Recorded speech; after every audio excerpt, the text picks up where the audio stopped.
성경책을 들고 다 같이 읽습니다. 성경은 하나님의 말씀입니다. 하나님의 말씀으로 나의 가치관을 세우겠습니다. 나는 성경적 가치관으로 판단하고 결정하고 행동하겠습니다. 나는 오늘 주시는 하나님의 말씀에 귀를 기울여 듣겠습니다. 그리고 그 말씀에 순종하도록 힘쓰겠습니다. 아멘. 6월은 지난 주일부터 에베소서를 본문으로 말씀을 전하고 있습니다. 에베소서를 쓴 자는 바울입니다.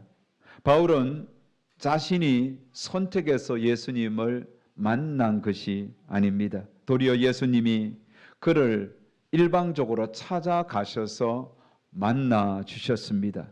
예수님을 만나기 전 바울은 유대교에 심취한 열심당원이었습니다. 그래서 그의 눈에 비치는 당시 초대 기독교인들은 마치 이단자 같았습니다. 그래서 유대교의 열심당원이었던 바울의 눈에는 그 기독교인들을 제거해야 할 이단으로 생각했던 것입니다. 그렇게 하는 것이 하나님께 충성하는 것이라고, 하나님의 뜻이라고 그렇게 오판한 자가 바울이었습니다. 바울은 율법을 공부했습니다. 어릴 적부터 바울은 어릴 적부터 하나님을 믿었습니다. 하지만 그는 하나님의 사랑이 뭔지 몰랐어요. 하나님의 은혜가 뭔지 모르는 참으로 악하고 어리석은 자였던 것입니다.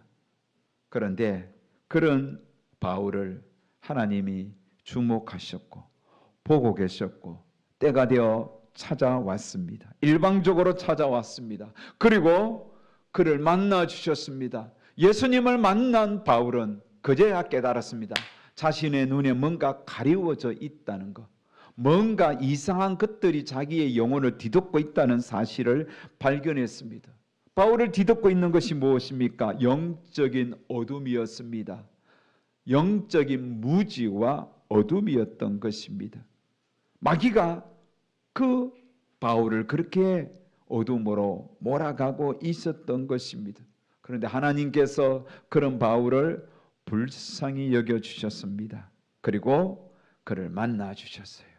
예수님을 만난 바울은 그제야 깨닫습니다. 내가 참으로 무자였고 폭행자였고 주님을 박해했던 박해자였구나, 핍박자였구나. 내가 죄인 중에 우두머리였구나, 개수였구나. 만삭되지 못한 그런 나에게 하나님께서 찾아와 주셔서 만나 주셨구나. 거기에 대한 감사와 감격이 있던 것입니다. 그래서 그가 예수님을 만났던 그 사건의 현장, 다메섹으로 달려가던 그 길 위에서 예수님을 만나서 회심했던 그 회심 사건은 바울이 그가 기록한 이 서신서 13권 군데군데 복음을 전하면서 자신이 회심했던 사건을 계속 말하고 있는 것입니다.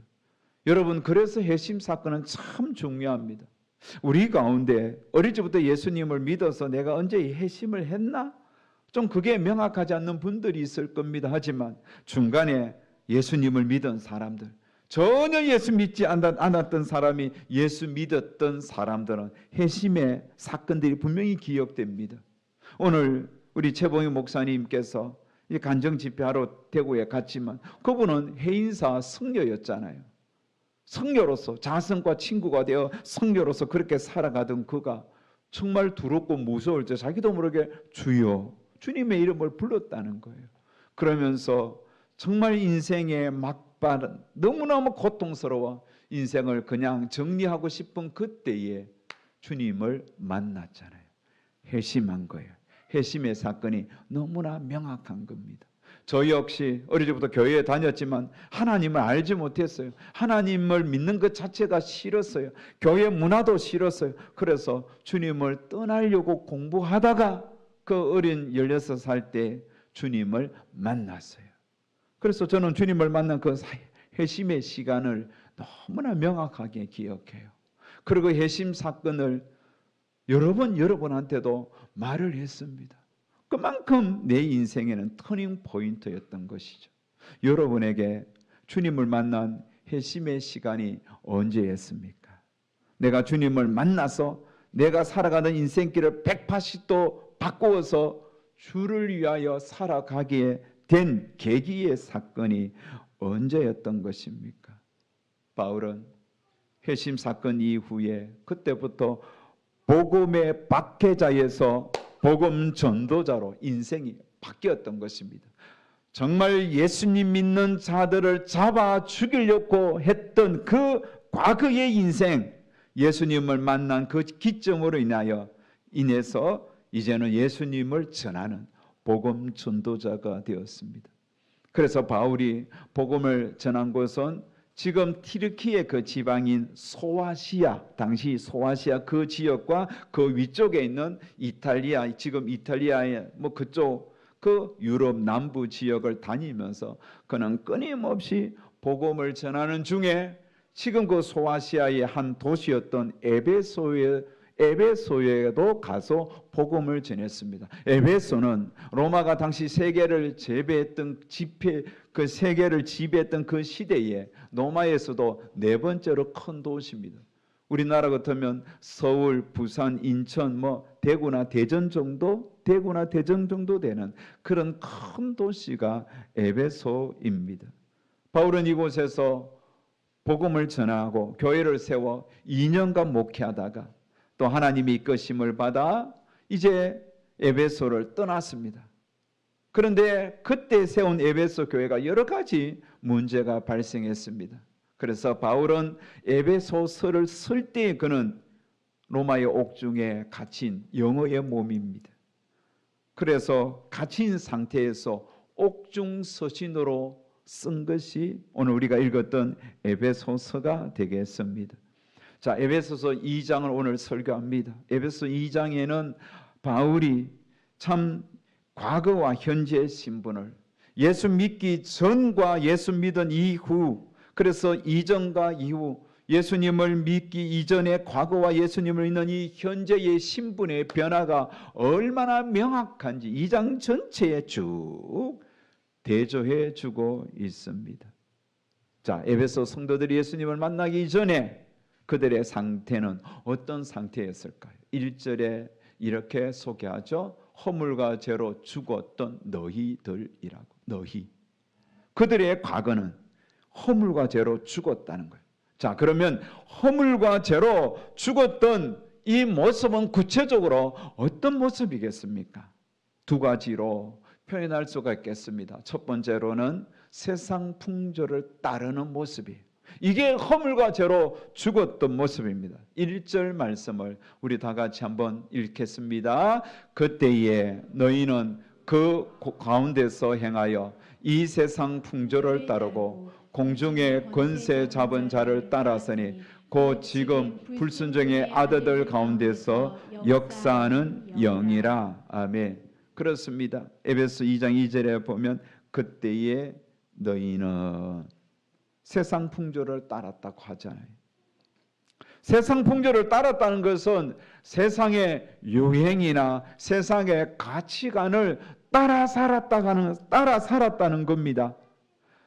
그들의 삶의 기준이 항상 가변적인 세상에 두고 살았다는 것입니다. 세상이 그들에게는 최고였고 세상이 변하면 자기도 변하는 거예요. 세상의 유행이 바뀌면 자기의 삶도 그렇게 바뀌면서 따라갔다는 거예요. 항상 세상을 바라보면서 세상에 맞추며 세상 중심으로 살았던 거예요. 이게 허물과 죄로 죽은 자들의 첫 번째 특징입니다. 오늘날에도 여러분 허물과 죄로 죽은, 영적으로 보면 허물과 죄로 죽어 있는 상태에 있는 자들이 세상에 참 많습니다.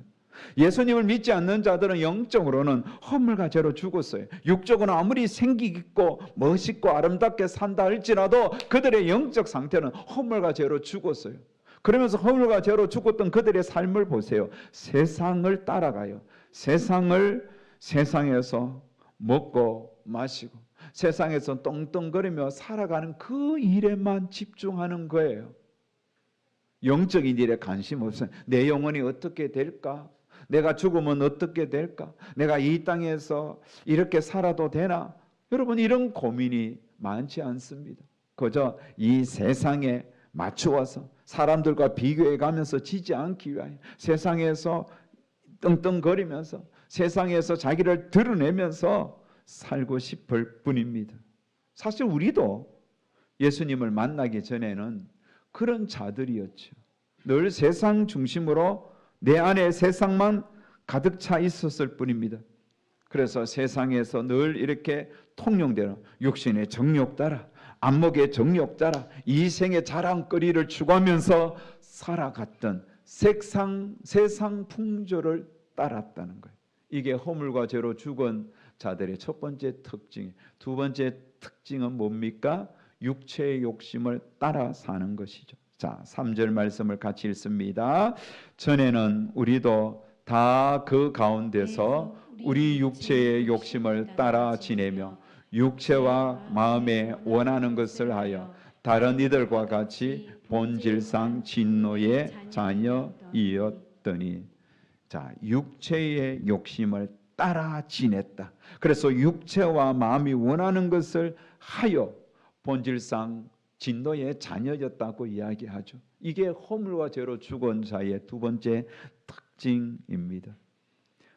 자, 육체의 욕심, 허물과 죄로 죽은 자들이 따라갔던 육체의 욕심은 구체적으로 어떤 게 있을까요? 바로 음란과 우상 숭배입니다. 에베소는 정말 음란한 도시예요. 특히 에베소에는 아데미 여신을 섬기는 신전의 본고장이기도 했습니다. 저 상이 아데미 여신의 특징이 뭡니까? 마치 뭔가 열매처럼 망고처럼 달려있는 것, 저게 아데미 여신의 유방이에요. 그만큼 엄난한 거예요.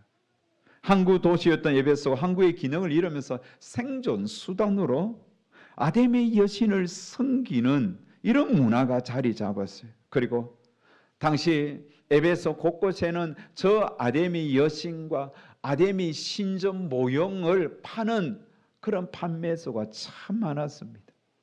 제가 초등학교 6학년 때 경북 불국사에 여행을 갔더니 그게 보니까 다보탑 또 불국사 그 모형들을 많이 팔더라고요.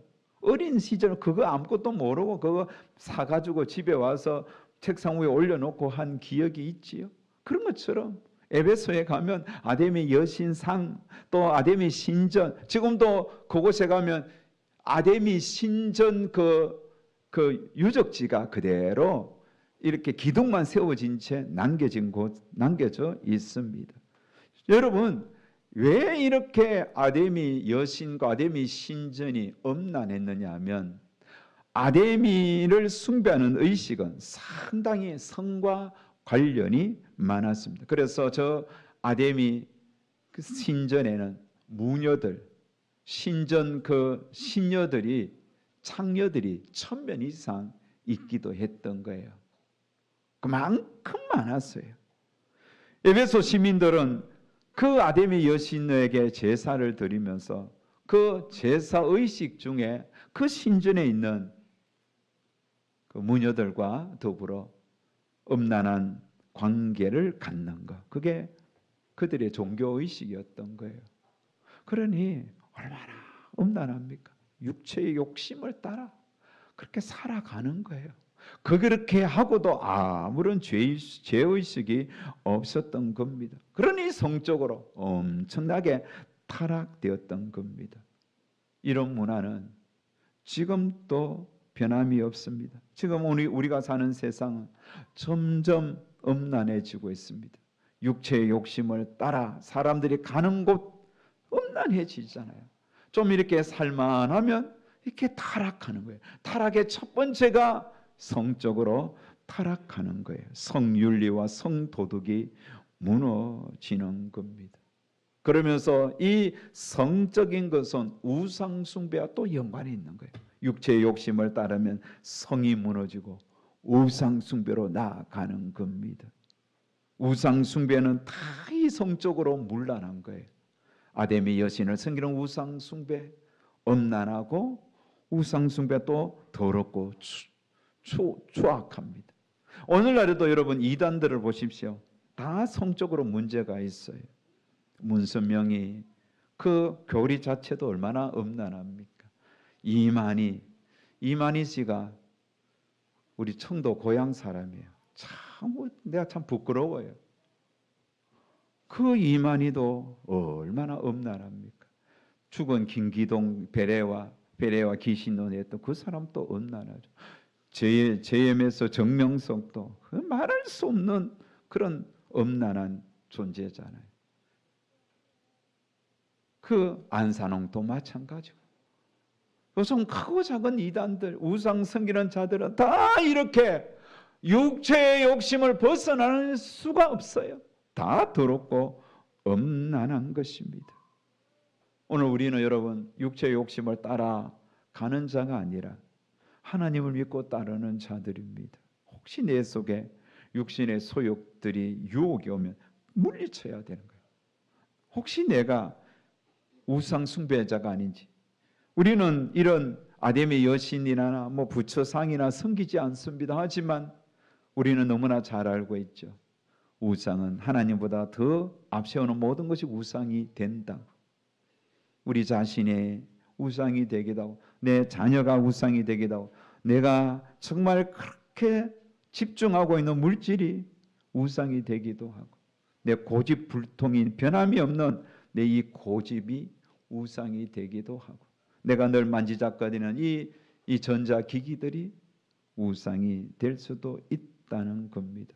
여러분 이렇게 세상 풍조를 따르고 세상 욕심을 따르도록 우리를 유혹하고 우리를 이렇게 부추기는 존재가 오늘 본문은 있다고 이야기하죠. 그것은 누구입니까? 2절에 보면 분명히 이야기했죠. 공중의 권세 잡은 자를 따랐으니 곧 지금 불순종의 아들들 가운데 역사하는 영이다. 이 역사하는 영, 우리를 불순종하도록 역사하는 영, 다시 말하면 공중 권세 잡은 자, 마귀입니다. 마귀, 사탄 마귀가 이렇게 우리를 육체의 욕심을 따라 살도록 세상의 유행과 풍조를 따르도록 그렇게 했던 거예요. 그게 허물과 죄로 죽은 자들의 과거의 모습입니다. 하지만 이런 우리의 과거로부터 에베소 성도들의 과거로부터 놀라운 변화가 일어난 거예요. 마치 바울을 회심시켰듯이 에베소 성도들을 회심시켰고 오늘 우리들을 회심시켰던 놀라운 사건이 일어난 거예요. 그것은 다른 게 아니에요. 주님이 일방적으로 찾아오심입니다.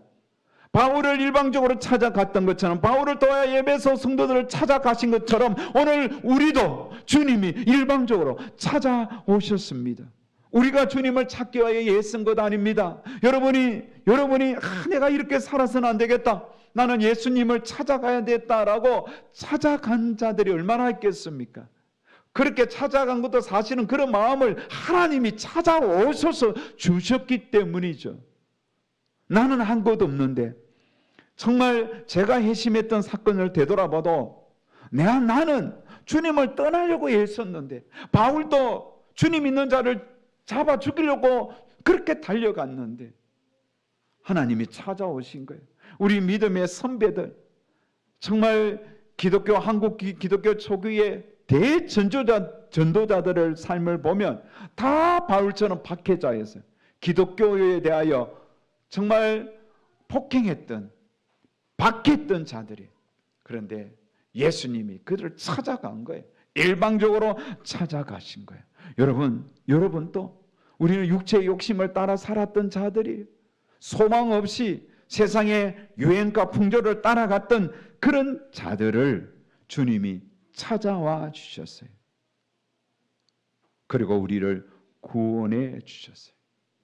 주님은 우리를 구원해 주셨는데 무엇으로 구원을 해 주셨을까요?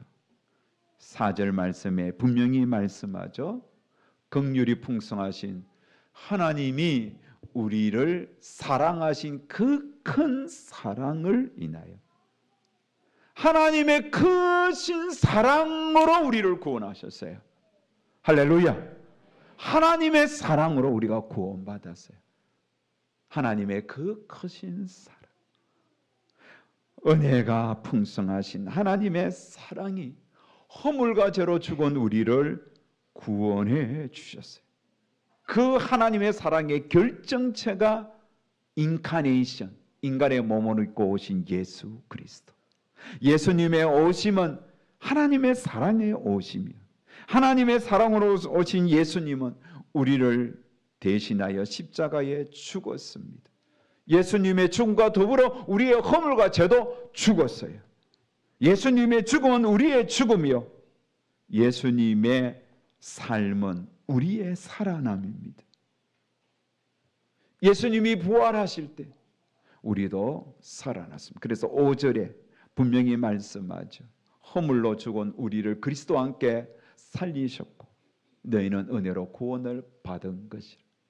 우리는 예수님과 함께 허물과 죄는 없어졌고 하나님의 은혜로 예수님의 부활하심 속에 우리도 하나님의 사람으로 살아났어요. 세상 풍조와 또한 욕심을 따라 살아가는 우리의 과거는, 허물과 죄는 죽었고 이제는 예수와 함께 살아났어요. 하나님의 사람이 되었던 것입니다.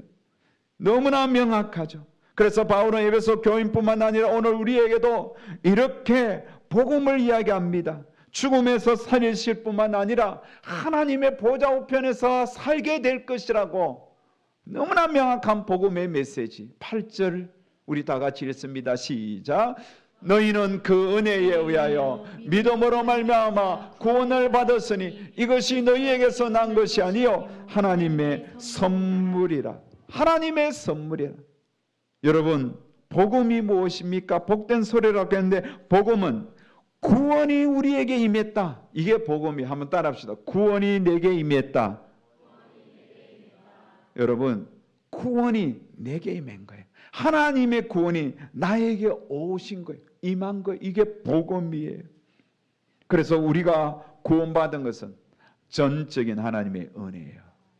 할렐루야. 우리에게 구원이 온 것은 하나님의 크신 사랑 때문이에요. 우리가 누리는 구원은 예수 그리스도의 대속의 죽음 때문이에요. 그래서 우리가 받은 구원은 우리가 잘나서 받은 게 아니라 너무나 못나고 악한 우리였지만 우리를 불쌍히 여기신 하나님의 그 놀라우신 사랑 때문에 온 겁니다. 그래서 우리의 구원, 오늘 설교 제목처럼 놀라우신 하나님의 은혜였다. Amazing Grace다. 이렇게 우리는 하나님의 의 때문에, 내 의로움이 아니라 하나님의 의 때문에 구원을 받았고 예수님을 믿었습니다. 내 열심 때문에 아니라 하나님의 열심이 내게 임했기 때문에 그 많은 사람 중에 우리는 하나님의 자녀로 선택받았습니다. 작은 물건도, 여러분, 이 컵도 물을 담는 목적 때문에 만들어졌듯이 하나님께서 우리를 구원하시는데 목적 없이 구원했겠습니까? 우리를 구원하신, 세상 풍조와 유행을 따라 욕심을 따라 사는 우리를, 그 허물과 죄를 다 벗기시고 구원해 주신 이 은혜, 목적 없이 구원했겠습니까? 구원받은 우리에게도 목적이 있습니다. 살아가야 할 하나님의 목적이 있습니다. 어떻게 살아야 되겠습니까? 첫 번째로 하나님을 자랑해야 합니다. 9절 말씀. 행위에서 난 것이 아닌 이는 누구든지 자랑하지 못하게 함이라. 나를 자랑하지 말고 하나님을 자랑하라는 거예요. 나를 구원해 주신 하나님의 은혜를 자랑하라는 거예요. 내가 지금 예수 믿고 하나님의 자녀가 된 것을 자랑하라는 거예요. 나를 위하여 십자가 피 흘리신 예수님을 자랑하는 거예요. 그리고 오늘 나와 함께 하시는 성령님을 자랑하라는 겁니다. 이렇게 우리는 예수 믿은 자로서 우리를 구원해 주신 하나님의 목적은 하나님을 자랑하는 거예요. 자, 옆 사람에게 한번 이렇게 도전합시다. 하나님을 자랑하며 삽시다. 예, 우리도 자랑할 것이 많습니다. 자식 자랑도 하고 우리의 건강도 자랑하고 내가 가진 부도 자랑하고 내가 가진 학벌도 자랑해야 하겠죠. 하지만 이것은 우리의 본질적인 자랑이 아니에요. 진짜 자랑은 하나님을 자랑하는 거예요.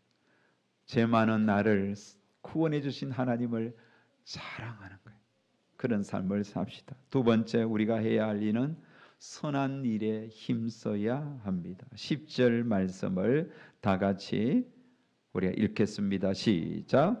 우리는 그가 만드신 바라 그리스도 예수 안에서 선한 일을 위하여 지으심을 받은 자니 이 일은 하나님이 전에 예비하사 우리로 그 가운데서 행하게 하려 하심이니라. 아멘. 선한 일을 위하여 우리는 지음을 받았다고 했는데 선한 일이 무엇일까요? 바울은 로마서 16장 19절에 이렇게 이야기했습니다. 너희의 순종함으로 모든 사람에게 들리는지라.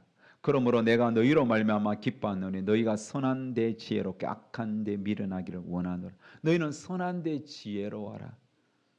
선한 데 지혜로. 여러분, 선한 일이라는 것은 하나님이 우리에게 원하는 일이죠. 또한 우리가 선한 일을 했을 때 분명히 하나님께 영광이 되는 것입니다. 그래서 설교를 준비하면서 선한 일이 뭘까? 고민하면서 묵상해 보니 세 가지 측면에서 선한 일을 정의할 수 있었습니다. 첫 번째로는 내 자신에게는 거룩한 거예요. 거룩이라는 것은 구별되어 사는 것을 말합니다. 우리는 하나님의 자녀잖아요. 자녀답게 구별되어야 합니다. 하나님을 믿지 않는 세상 사람과 구별된 뭔가가 있어야 돼요. 뭐가 있어야 되겠습니까? 생각이 달라야죠. 인생을 어떻게 살아갈 것인가? 인생관이 다른 거예요. 구별되는 거예요. 이게 거룩이에요. 그리고 말이 구별되는 거예요. 저는 예수 믿는 사람이 좀 따뜻했으면 좋겠습니다. 좀 이렇게 서로를 배려해주고 편하게 좀 감싸주는 그런 말을 좀 했으면 좋겠어요. 서로 마음 상하는 일 말 말고 예수 안에 우리는 예수님 우리를 감싸주었잖아요. 그래 우리 서로 좀 따뜻하게 감싸주는 말. 그 말이 필요합니다. 여러분 가르쳐 주려고 하지 마세요. 선생 노릇하지 마세요. 뭔가 이렇게 가르쳐 주고 뭔가 이렇게 지적해 주고 그게 다 통하는 게 아니에요. 그냥 그러려니 그렇게 행동할 때는 이유가 있겠지. 그게 하루아침에 그렇게 형성된 행동이 아니잖아요. 그 사람의 삶이 그렇게 만든 거예요. 이유가 있어요. 그러니 생각하고 좀 부족한 것은 기도해주고 좋은 모습이 있으면 자랑해주고 칭찬해주고 인정해주고 그렇게 하라는 거예요. 제가 옷을 이렇게 산 지 얼마 안 됐지만 딱 보고 여러분 스타일은 목사님 까만 옷이 어울리는데 아니면 뭐 좀 진한 옷이 어울리는데 뭐 이렇게 희꾸무리한 옷을 입었냐고. 그렇게 여러분이 저한테 목사님 왜 그런 옷 사 입었습니까? 이러면 제가 기분 좋아하겠습니까? 바로 하고 싶습니다. 네 하나 사줘 그러면. 아이 목사님 여러분 스타일이 아니라도 참 옷이 좋습니다. 얼굴이 훤합니다. 이렇게 말을 해야지. 자꾸 여러분 우리는 따뜻한 말을 하세요. 제가 총신 89의 졸업생입니다. 졸업한 지 30년 됐고 제가 지금 회장하고 있는데 지금 단톡에 200명이 들어와 있어요. 한 600명이 졸업한 200명 들어와 있는데 선거가 끝나니 선거가 있기 전에도 이렇게 저렇게 토닥토닥거리는 게 있었고 선거 끝난 이후에도 토닥토닥거리면서 막 거기서 뭔가 이렇게 가르쳐 주려고 하는 분, 뭐 자기 또 정치적 성향을 드러내는 분 이러니까 그 안에서 계속 가시 돋친 대화들이 오고 가는 거예요. 그래서 어떤 목사님은 이 공간은 우리에게 같은 동기로서 함께 신학 공부했던 또 목회하는 우리들의 그런 삶을 공유하는 공간이라고. 서로 배려하고 따뜻한 말을 합시다. 서로 좋은 말만 합시다. 그래서 개인적으로 주고받으시고 여기는 공지를 하고 뭐 그런 이야기를 하는 분들도 있어요. 따뜻하지 못하면 튕겨 나가는 거예요. 사랑하는 여러분, 거룩한 사람은 자기 자신이 좀 거룩한 말을 하도록, 구별된 말을 하도록 힘써야 하겠습니다.